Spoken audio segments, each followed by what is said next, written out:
Good evening. To quote the old song, it's wonderful to be here. It's certainly a thrill. You're such a lovely audience, we'd like to take you home with us, but you wouldn't all fit. The best part about that is, this audience is so young that half the people sitting out there are saying, "What song is that? I've never heard it. What's he talking about?" You know, I haven't been doing this very long. Half the audience is already saying, "Yeah, we could kind of tell."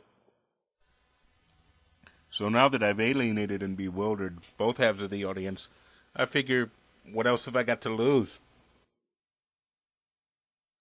And people ask me, "Jim, don't you get nervous going up in front of total strangers and trying to be witty and trying to entertain them?"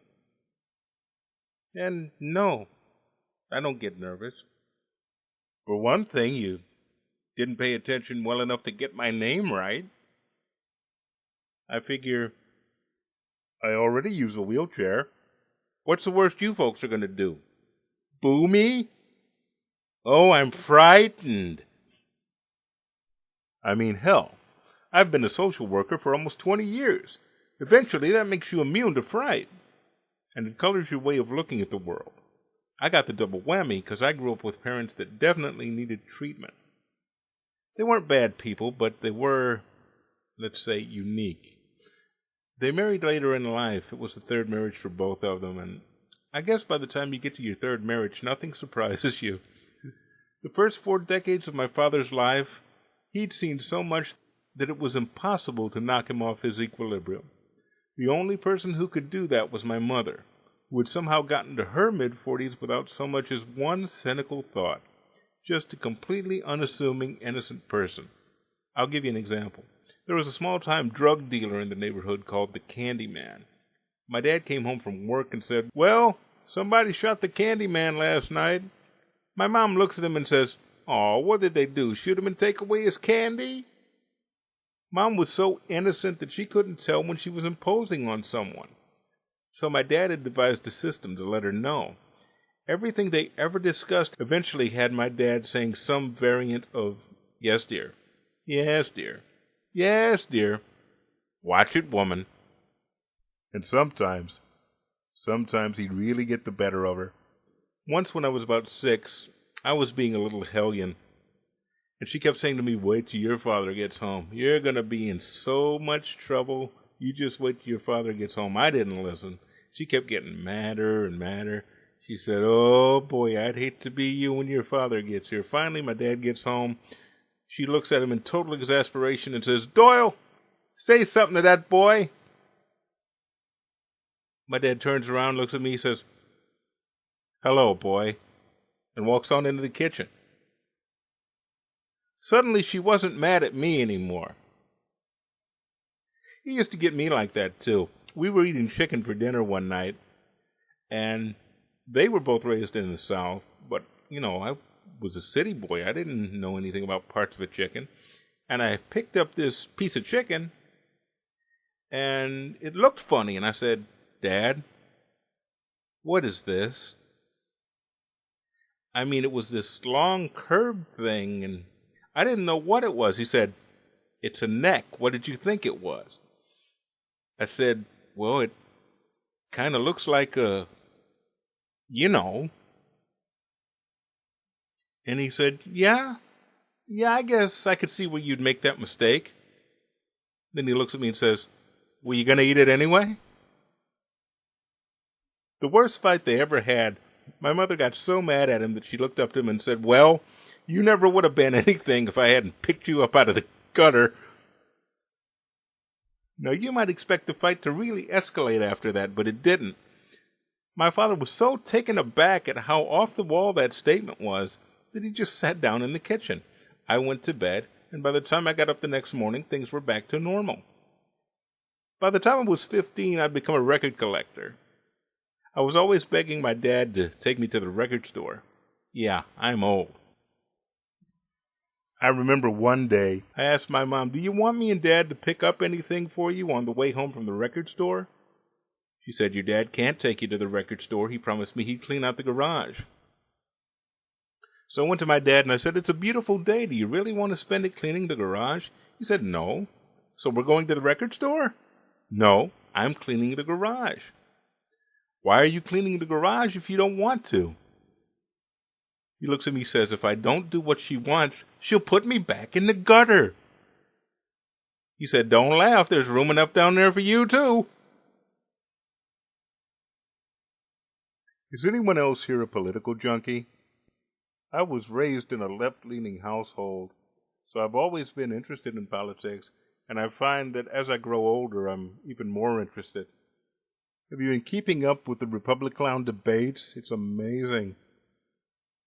Don't get me wrong, I've got problems with the Democrats too, just not to the same degree. It's like the entire American political process is infected. The body politic has devolved into just a dysfunctional central nervous system. One party has no spine, the other has no brain. But there's more to watch on the Republican side since we have no idea who their nominee is going to be. And neither do they. Have you seen this field of candidates? It's like trying to choose your favorite venereal disease. First of all, there's Rick Perry. George W. Bush once said of Perry, "Yeah, he's pretty stupid." During one of their 872 debates, Perry actually said, this is a quote, "And I will tell you, it is 3 agencies of government when I get there that are gone. Commerce, education, and what's the third one? Let's see." I think the reason Perry wants to eliminate the Department of Education is that he's jealous that he never got one. He also said there were 8 Supreme Court justices. There are 9. That's a question on the citizenship test. That's a question for U.S. citizenship. Think about that. We got a guy running for president that couldn't pass a citizenship test. Of course, eliminating the Department of Education plays right into the hands of another candidate, Newt Gingrich. He called child labor laws stupid and suggested that schools fire janitors and replace them with poor kids. Why not? They won't be able to go to school anymore. And the worst part is, even if they work until they drop, they'll still be poor. Here's another quote from Michelle Bachmann. "Literally, if we took away the minimum wage, if conceivably it was gone, we could potentially virtually wipe out unemployment completely because we would be able to offer jobs at whatever level." These people actually believe this stuff, as opposed to Mitt Romney, who has no idea what he believes. It's at the point now that a lot of Republicans are turned off by this field. A lot of them are gravitating toward Ron Paul. The difference is all the other candidates we've mentioned are what I'd call traditional Republicans, that is to say, uber capitalists. And yeah, it makes sense to want to protect millionaires if you're a millionaire. But you've got people, millions of people who are poor as dirt, buying into this philosophy in case they get rich. Let me hip you to something, Bubba. It ain't happened. It ain't gonna happen. So Bubba's starting to wise up, but he doesn't know what to do with it. So he embraces Ron Paul and libertarianism. If the Republican philosophy is capitalism uber alles, the libertarian philosophy is me uber alles. The world can go to hell in a handbasket as long as it doesn't affect me. I refuse to pay for anything I don't use. Now on the surface, Ron Paul makes a few good points. Stop perpetual war? I agree. Audit the Fed? Good idea. But he also referred to Martin Luther King Day as Hate Whitey Day, and said that AIDS sufferers enjoy the attention and pity that comes with being sick. Ron Paul is Charles Manson without the charisma or musical talent. The next time you think your vote doesn't matter, remember what these people stand for. The only one from the Republican field that I actually miss is Herman Cain. He had what he called the 999 plan.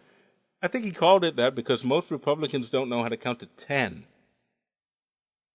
When the allegations of his womanizing first came out, he said he didn't know these women. That was a smart move. You want to know why?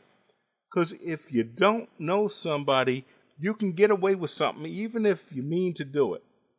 I was in the grocery store once. I was doing my grocery shopping, and I happened to brush my elbow as I was wheeling along. I brushed my elbow against this lady's backside. I didn't know the lady, never met her before. And I said, "Oh, I'm sorry." I didn't mean to do that. I was just going along, and I inadvertently bumped you. I apologize." And she said, "Oh, that's all right." So when I got into the next aisle, I bumped another lady, and she said it was all right. I never gotten so much booty in my life as that one day in the grocery store. So I know what Herman was trying to get at. Literally. But you see, the thing is, once you get a reputation, like Herman got, that you womanize every woman, I mean, it's almost like it was in Blazing Saddles. It was, the first thing Herman Cain said at the Republican debates was, "Where the white women at?" And really, that's why I think he's out of the race now.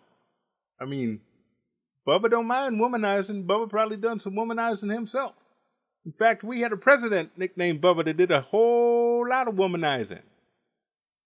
But I think if Herman would have mixed in just one black woman, he would have been all right.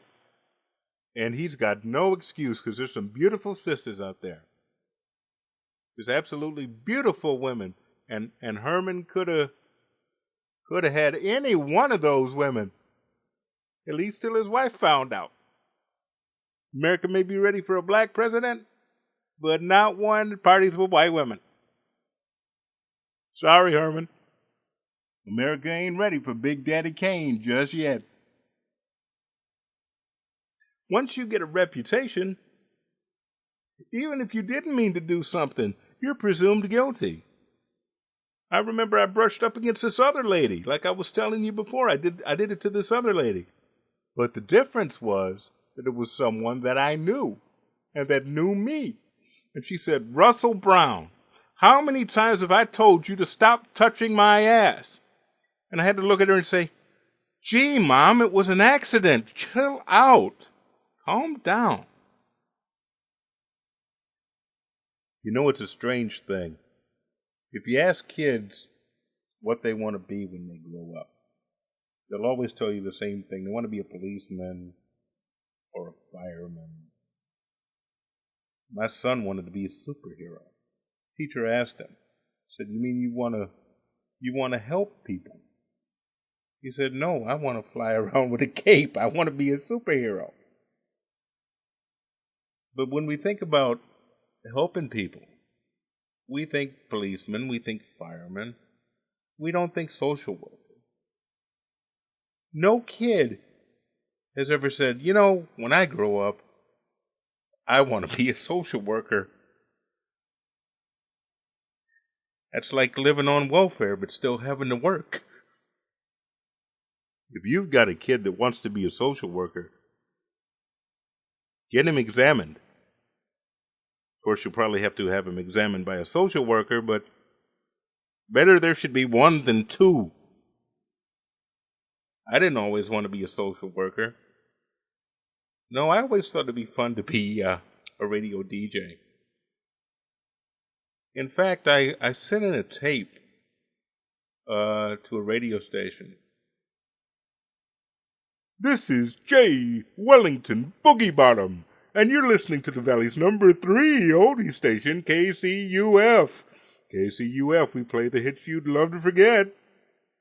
We started off the last set with the Sons of Scurf with their hit, "Girl, Your Body's a Wet Dream, But Your Face is a Crime Scene." Then we heard the Naturals with their soul classic, "I've Got Tears in My Fro, 'Cause I'm Standing on My Head Over You." That was followed by the Husbands with the baseball song, which is subtitled, "My Wife's on Strike Since She Stole My Balls." The final song of the set was the Lion May Sleep Tonight, But He's Awake as Hell Right Now, which was sung, of course, by Claude Badley. No one was able to identify our KCUF I Know Oldie of the Week, which was the Guess What's version of Clap for the Wolfman, penicillin from the veterinarian, our jackpot of $23.57, and a voucher for all you can stand to eat from Salinetta Contaminato's Salinetta Hut restaurant rolls over, and we'll have a new oldie. How is that even possible? We'll have a new oldie next week. Visit Sal and Ella's for half-price Wednesdays. when roughly half the food received Monday is still edible. Our show's next hour is sponsored, as always, by Mother Pucker's Lemon Extract. When life gives you lemons, it's a Mother Pucker. We'll be back after these messages, and I'd like to say to all our listener out there, hi, Mom. They never called me back. I don't think they liked it.